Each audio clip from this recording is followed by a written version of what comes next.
3000 kilometre दूर जाके दोपहर के 3 बजे कतर में धुई से 5 बम मार दिए। फाइटर जेट्स ने कतर की राजधानी दोहा को निशाना बनाया, लेकिन किसे निशाना बनाया वो सबसे ज्यादा अहम है। इजराइल ने एक बड़ा हमला कतर पर बोल दिया है। इजराइल और इसी तैयारी की शुरुआत में इजराइल ने कतर की राजधानी दोहा पर हवाई हमला किया है। इस हमले में हमास के कई बड़े अधिकारियों के मारे जाने की खबर है। इजराइल ने दोहा कतर पर हमला किया है। इजराइल ने अब टारगेट किया है हमास के लीडर्स को। कहां पर? इस वक्त सारी दुनिया ही ये बात कर रही है। इजराइल के टारगेट पर था हमास लीडर्स का ठिकाना, जिसे हेडक्वार्टर माना जाता है। इजराइल के हमले में 6 लोगों की जान गई है। इजराइल के प्रधानमंत्री बेंजामिन नेतन्याहू ने हमले की जिम्मेदारी भी ली है। लेकिन भारत के अंदर भी मीडिया इस चीज को बड़ा हाईलाइट कर रहा है कि कतर की कोई वैल्यू नहीं है। हमला दिन दहाड़े किया गया। ऐसा माना जा रहा है कि कतर को इजराइल के हवाई हमलों की भनक तक नहीं लगी, जिसमें वहां पर हमास से जुड़े 5 लोग हलाक हो गए। निशाने पर थे खलील अल हय्या, ज़हीर जबरईन और खालिद मिशाल।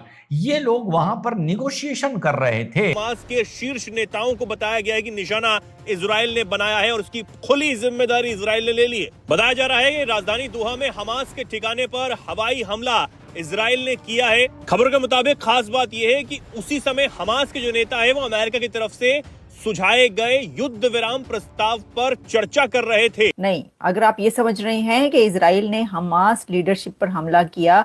नमस्कार दोस्तों, जय हिंद। ALN भारत में आपका स्वागत है।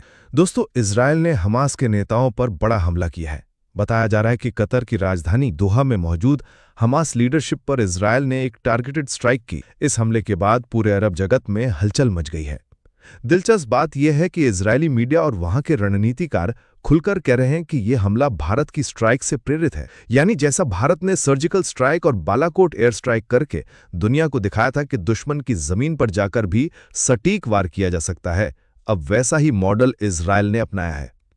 कहा जा रहा है कि इजराइल की इंटेलिजेंस ने काफी समय से हमास लीडरशिप की गतिविधियों पर नजर रखी थी और जैसे ही सही मौका मिला वैसा ही वार किया गया जैसा भारत ने किया था। साफ संदेश, अगर दुश्मन हमला करेगा तो जवाब उसके घर तक जाकर दिया जाएगा। इस स्ट्राइक के बाद इजराइल ने दुनिया को 2 संदेश दिए हैं।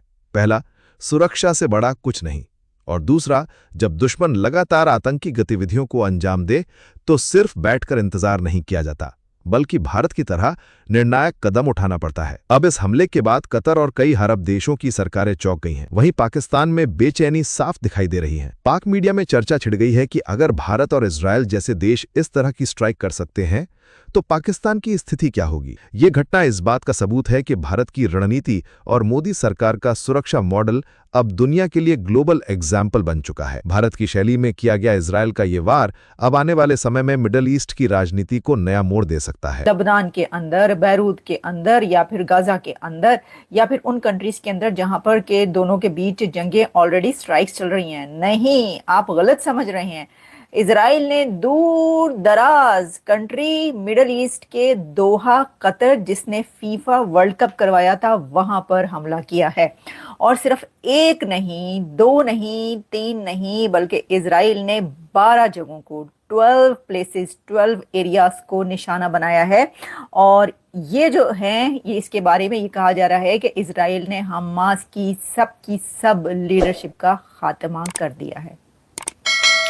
तो जी, हम आपको बताते हैं इसकी डिटेल्स क्या है। ये एक ऐसी बड़ी डेवलपमेंट है और ये बिल्कुल जैसे नेपाल की एक हैरानकुन सिचुएशन हमारे सामने आई, वो तो फिर भी सोची जा सकती थी, लेकिन मेरा ख्याल है कि इसके बारे में भी सोचा जा सकता था।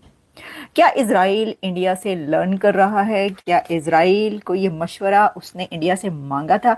क्या इजराइल इंडिया के नक्शे कदम पर चल रहा है? इसकी वजह यह है कि इजराइल का ये जो अटैक है, जो कि दोहा कतर में जाके किया है, कौन से निगोशिएशन कर रहे थे कि भैया जो हॉस्टेजेस को कैसे छोड़ा जाएगा, सीज फायर कैसे होगा, शांति कैसे होगी। तो इजराइल ने कहा कि शांति के लिए तुम ऊपर चले जाओ, वहां जाके पर तुम बैठक करना। 2800 किलोमीटर दूर लाकर उसने मारा। लेकिन खबर यह है कि खलील अल हय्या बच गए, ज़हीर जबरईन बच गए, खालिद मशील बच गए, लेकिन खलील अल हय्या के साहबजादे अल्लाह को प्यारे हो गए। अब साहब जो कतर है वो 3000 किलोमीटर दूर है इजराइल से, पड़ोस में नहीं है।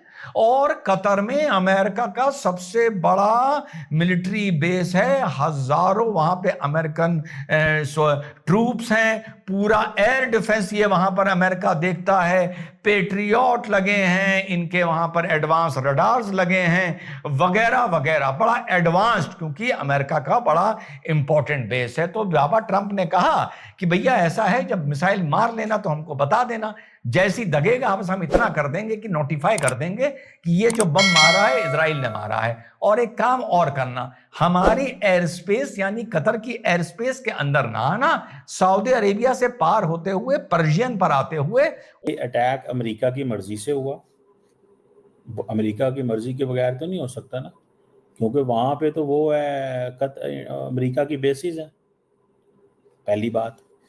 दूसरी बात एक इंपॉर्टेंट ये है कि भाई इस चीज को थोड़ा अंडरस्टैंड करें। At the end of the day the most important thing is the interest, वो इंटरेस्ट जो अमेरिका के और इजराइल के कंबाइंड इंटरेस्ट, वो इंपॉर्टेंट है, ठीक है। तो वो अपने इंटरेस्ट के लिए काम करेंगे। तो उन्होंने क्या किया, उन्होंने पहले बता दिया हमले से पहले, उन्होंने कहा जी हम बता रहे हैं हम हमला करने जा रहे हैं, तैयारी पकड़ें, आप हमला करने जा रहे हैं, तैयारी पकड़ लें। उन्होंने तैयारी कर ली। और कतर क्या करेगा? कतर कुछ भी नहीं करेगा। अब फॉर एग्जांपल जो इंडियंस भी कह रहे हैं, पाकिस्तान ने तो कंडेम किया, इंडिया ने कहा वी आर कंसर्न्ड। अच्छा, इंडिया का ये है कि इंडिया पोजीशन नहीं लेता, इंडिया भी किसी भी मुल्क के खिलाफ पोजीशन नहीं लेता। कतर मीडिएटर है इजराइल और हमास के बीच टॉक्स करवाने के लिए, जो सबसे ज़्यादा काम कर रहा है और जहां पर सबसे ज़्यादा मीटिंग्स हो रही हैं कि इजराइल और हमास के बीच का मामला रिजॉल्व करवाया जा सके, वो कतर ही है।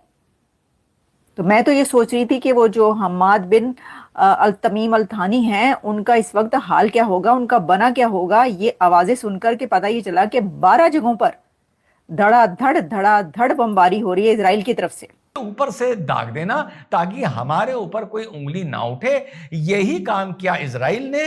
अपने 12 F-35I लिए, जो उन्होंने अपने हिसाब से मॉडिफाई किए हैं, जो बिल्कुल भी रडार सिग्नेचर नहीं देते हैं। 200 किलोमीटर दूर से स्पाइस 1000 और रैम्पेज मिसाइल मान के 9-11 हो गए।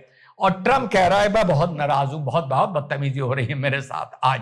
तो यह घटना भाई साहब अब सामने आई है। कतर का क्या रोल है? कतर और पाकिस्तान में आप समझ लीजिए दोनों जुड़वा भाई हैं।